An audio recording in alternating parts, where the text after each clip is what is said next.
سبحان اللہ تبارک و تعالیٰ کا بے قرار احسان ہے کہ اس نے ہم کو اور آپ سب کو اپنے پاک گھر میں اپنے سامنے سجدہ سجود ہونے کی توفیق نصیب فرمائی۔ عزیز ساتھیوں، یہ شعبان المعظم کا مہینہ ہے جو بہت ہی برکتوں اور فضیلتوں والا مہینہ ہے۔ احادیث کے اندر آتا ہے کہ اس مہینے میں اللہ کے نبی صلی اللہ علیہ وسلم کثرت سے روزہ رکھا کرتے تھے۔ اللہ کے نبی دعا کیا کرتے تھے، رجب کے مہینے میں ہی دعا کرتے تھے کہ اللہم بارک لنا فی رجب، کہ اللہ رجب کے مہینے میں برکت عطا فرما، فی شعبان کے مہینے میں برکت عطا فرما، وَبَلَّغْنَا إِلَىٰ شَهْرِ رَمَضَانَ، اور ہمیں رمضان تک جو ہے پہنچا دیجیے کہ رمضان کا مہینہ آنے والا ہے۔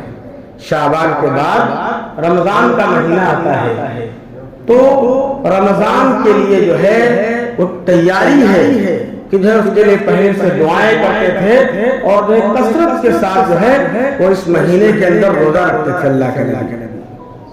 اس لیے جو ہے ہم سب جو ہے جو بھی لاپرواہیاں اور جو بھی کوتاہیاں اور جو بھی اعمال کے اندر جو ہے سستی ہم سب کے اندر رہی ہے، اس کو جو ہے خدا را اب ختم کر دیں اور اپنے آپ کو جو ہے تیار کریں کہ جو ہے مبارک مہینہ آنے والا ہے، اس کے لیے اسی مہینے کے جو ہے اندر ہمیں تیاری کر لینی ہے، پوری طریقے سے تیار ہو جائیں، نمازوں کی پابندی، جماعت سے نماز پڑھنے کو لازم سمجھیں، مسجد کے اندر آ کر کے جماعت سے نماز پڑھیں گے، اس کا بالکل تہیہ کر لیں، عزم کر لیں۔ جب ابھی سے تیاری کرنا شروع کر دیں گے تو پھر انشاءاللہ آگے اور بہت آسانیاں ہو جائیں گی کہ جب کسی چیز کی پہلے سے نیت کی جاتی ہے تو پھر اس چیز پر عمل کرنا جو ہے وہ آسان بھی ہو جاتا ہے اور اللہ رب العزت کی طرف سے اس کی توفیق بھی مل جاتی ہے۔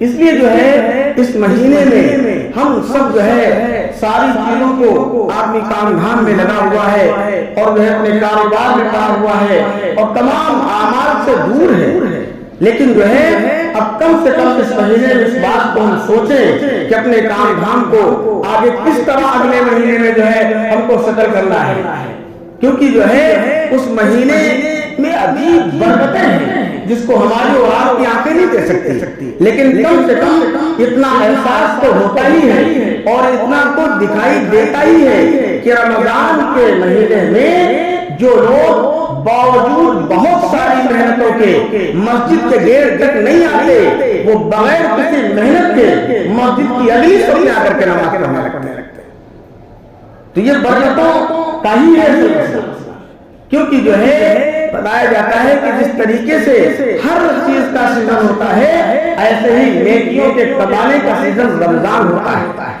پورے 11 مہینے تک انسان مستعدی کے ساتھ اعمال پر چلتا رہے، اس کی پریکٹس کروائی ہے، ایک مہینے کے اندر اللہ رب العزت نے اس کی مشق کرائی ہے، بار بار کرایا ہے، بار بار تمام اعمال کو کرنے کے لیے حکم ہے، تمام اعمال کو چھوڑنے کا حکم ہے۔ کیسے کیسے جو ہے آپ خود اندازہ لگائیے، کتنے بجے اٹھ جانا ہے، کتنے وقت تک سحری کھا سکتے ہیں، بس اس کے بعد نہیں کھا سکتے، افطار اتنے ٹائم کریں گے، اس سے پہلے نہیں کر سکتے، نماز پڑھنا ہے جماعت کے ساتھ، تراویح پڑھنا ہے، بہت ساری چیزیں ہیں، تو ان تمام چیزوں کو اسی وقت اپنے ذہن میں رکھا جائے، اسی مہینے کے اندر جو اس مہینے کو سامنے رکھا جائے اور اس کے لیے اپنے اعمال کو بڑھایا جائے، نمازوں کو بڑھا دیا جائے، نوافل کو، سنتوں کو اور تمام ذکر و اذکار کو، تلاوت کو، ساری چیزوں کو بڑھانے کی ابھی سے پریکٹس کی جائے، مشق کی جائے کہ جو آنے والا مہینہ ہے اس کا ہم استقبال کریں گے۔ جب اپنے اندر یہ خوشی اور مسرت پیدا ہوگی، یہ شادمانی پیدا ہوگی، تو پھر جو ہے اس مہینے کا استقبال کس طرح ہم کریں گے۔ میرے عزیز ساتھیوں، بہت سارے ایسے بھی لوگ ہوتے ہیں کہ جو ہے رمضان کا مہینہ آنے پر ان کو نہیں خوشی ہوتی ہوگی، اس لیے کہ رمضان کا مہینہ آنے پر جب ذہن ہمارا رمضان کے روزے رکھنے کا نہ ہو اور پوری طریقے سے پابندی کے ساتھ اعمال میں جوڑنے کا نہ ہو تو پھر اس سے ہمارا کیا سروس ہوگا؟ اس لیے جو ہے ہر ایک ایمان والا یہ سمجھ لے کہ اللہ رب العزت جو ہے پورے سال کے اندر صرف ایک مہینہ رمضان کا آتا ہے اور ایک مہینے کے روزے ہر بالغ مرد عورت کے اوپر اللہ کی طرف سے فرض کیے گئے ہیں. ہر حال میں رہنا ہے, ہر حال میں رہنا چاہیے, اللہ یہ کہ کوئی ایسا عذر پیش آ جائے جو شریعت کا عذر ہو. مان لیا کوئی بیمار ہو جاتا ہے, کسی کو کوئی ایسی جو ہے ایسا عذر پیش ہو جاتا ہے جس کے لیے رخصت دی جاتی ہے کہ وہ بعد میں رکھے. لیکن اگر ہم سوچیں گے نہیں, اس کے لیے کوشش نہیں کریں گے تو پھر جو ہے لاپرواہی اور سستی ایسی چلتی رہے گی جس طرح آج بھی دکھ رہا ہے. بھائی نمازوں کا وہی حال ابھی بھی ہے جو پچھلے مہینے میں تھا, اور یہ چلتا رہتا ہے, ایسے ہی چلتا رہتا ہے. بس ایک دم عین موقع پر لوگ تیار ہو کر کے آ جاتے ہیں, عین موقع پر. اس لیے میرے بھائی سب لوگ کوشش کرو اس کے لیے کہ دیکھیے اللہ کے نبی صلی اللہ علیہ وسلم جو ہے رجب میں رمضان کی جو ہے دعائیں مانگا کرتے تھے. ہم ان کے امتی ہیں اور جو ہے ہم کو بھی چاہیے کہ جو ہے رمضان مل جائے ہم کو. اس کے لیے اللہ سے دعا کرنا چاہیے اور اعمال کے اندر زیادتی کر دینا چاہیے. حالانکہ یہ کسی کو پتا نہیں ہے کہ کس کو رمضان ملے گا اور کس کو نہیں ملے گا, یہ بھی کسی کو پتا نہیں ہے. نہ جانے کتنے لوگ پچھلے رمضان میں تھے وہ اس بار نہیں ہے, نہ جانے کتنے لوگوں کو رمضان ملے گا, نہ جانے کتنے لوگوں کو نہیں ملے گا. تو کم سے کم اللہ رب العزت کے جو لمحات اور جو اوقات ہمیں عنایت فرمائے ہیں ان کو غنیمت سمجھتے ہوئے اپنی نیک نیتی کے ساتھ, خوش دلی کے ساتھ, اچھی نیت کے ساتھ تیاری کرتے رہیں. ملنا مقدر ہوگا تو مل جائے گا, اگر مقدر نہیں ہوگا تو نہیں ملے گا. لیکن پہلے سے ایک دم سے آدمی جو ہے نہ اس کے لیے سوچے اور نہ کوشش کرے کہ تو غلط بات ہے. اس لیے کہ حدیث کے اندر آتا ہے کہ اگر کوئی انسان اچھے عمل کرنے کی کوشش کرتا ہے اور کرتے کرتے مر جاتا ہے تو اللہ رب العزت اس کو پورا اعمال کروا دیں گے کل قیامت کے دن. یہاں تک کہ حدیث کے اندر آتا ہے اگر کوئی حفظ کر رہا ہوتا ہے, قرآن کا حافظ بن رہا ہوتا ہے, لیکن راستے میں ہی اس کا انتقال ہو جاتا ہے, یعنی مکمل نہیں ہوتا, کل قیامت کے دن اللہ رب العزت اس کو حافظ قرآن اٹھائیں گے, اس کا حفظ مکمل کرا دیں گے. تو ایسے ہی جو ہے اعمال کرنے کے لیے ہم سب کو کوشش کرنا ہے. ہم سب لاپرواہ بہت زیادہ ہیں, لاپرواہی کی انتہا ختم ہو گئی ہے. آج پوری دنیا کے اندر آپ احساس کریں اس کا, پہلے جو قوم دیکھیے ہر ایک آدمی جانتا ہے اس بات کو کہ ہم جس نبی کو ماننے والے ہیں وہ امام الانبیاء ہیں, وہ نبیوں کے نبی ہیں, ان کے صدقے میں دنیا بنائی گئی, ان کی شفاعت سب کے لیے ہے. سب کچھ جاننے کے باوجود آپ اندازہ لگائیے اس نبی کے بعد یعنی اس امت کے بعد اب کوئی نبی اور کوئی امت نہیں آئے گی. قیامت تک کے لیے اس امت کو رہبر بنا دیا گیا, قیامت تک کے لیے پوری دنیا کو اچھا راستہ دکھانے کے لیے اس کو چن لیا گیا. اور آج یہ امت کہاں پہ ہے؟ پوری دنیا کے اندر ساری قومیں ہم سب سے اچھی ہیں.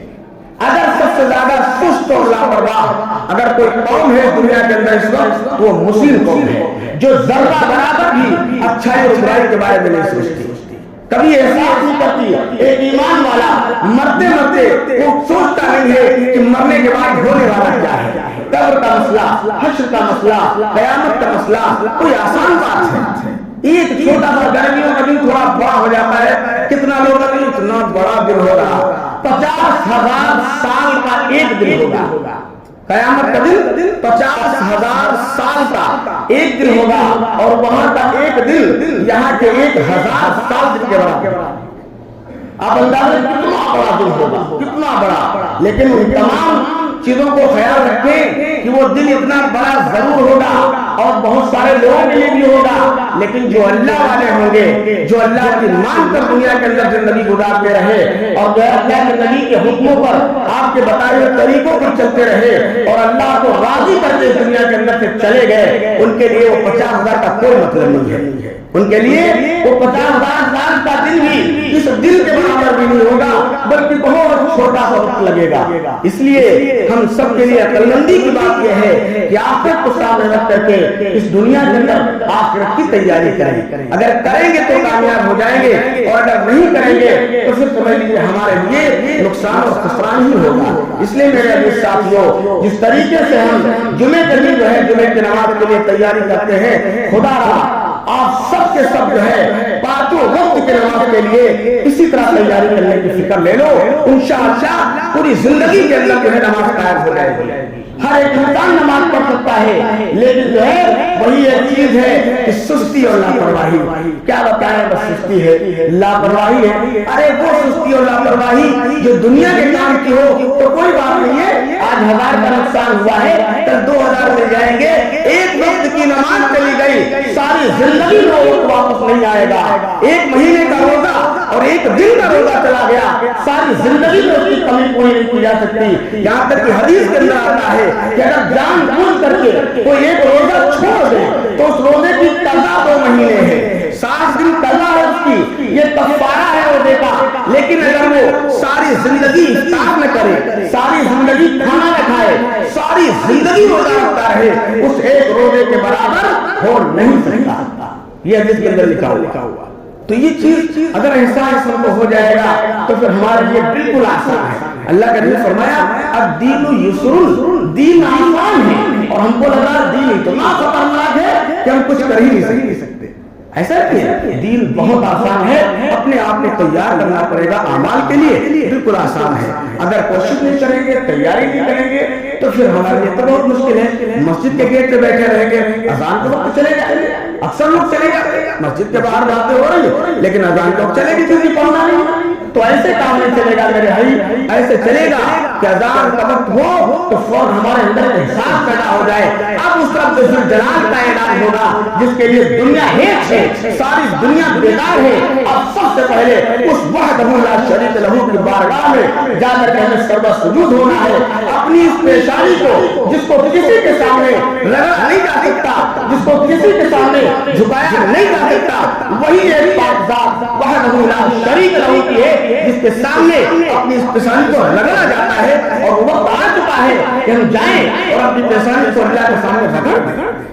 اس کے لیے کرنا پڑے گا بھائی کوشش, اور جب تک نہیں کریں گے تو یہ مسئلہ آسان نہیں ہوگا. کریں گے انشاءاللہ. اللہ تعالیٰ ہم سب کو پہلے سے زیادہ عمل کرنے کی توفیق نصیب فرمائے. جن حضرات نے سنتیں